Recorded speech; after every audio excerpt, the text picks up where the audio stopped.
Down to the State House tonight, that's where a major project is underway to get mental health treatment for troubled youth. It's been nearly a year since state leaders broke ground on a new facility meant to house individuals in DJJ custody that need psychiatric treatment.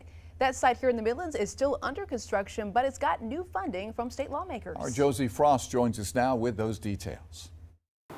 Experts tell me many crime-involved youth have an underlying mental health issue, but most end up seeking private treatment centers in South Carolina. This new state-run facility aims to help address those gaps and keep them from ending up behind bars again. And it really is a game changer for South Carolina. It's something that needs to be done. Dr. Hayden Smith is a criminology and criminal justice professor at the University of South Carolina. He says many crime-involved youth have underlying mental health issues, and intervening early is critical and complicated. They may have been raised in households where the parents were incarcerated, the parents were using drugs and alcohol to cope.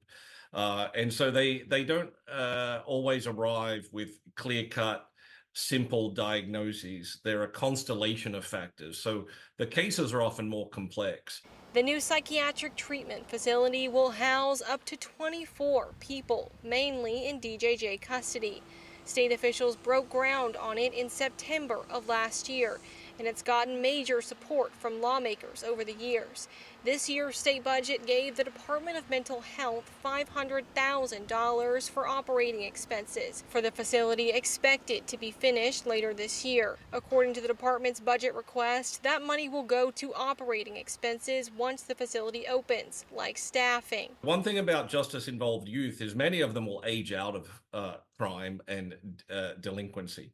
They'll just simply get older. They'll move away from antisocial peers. They'll grow out of it.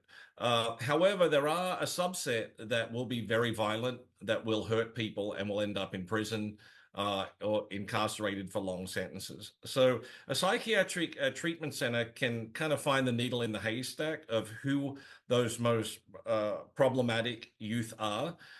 And detour them, hopefully, away from long-term incarceration. In a statement, a spokesperson for the Department of Juvenile Justice said, quote, "Many youth have complex needs and challenging behaviors, and it's rare for private in-state or out-of-state facilities to accept justice-involved youth."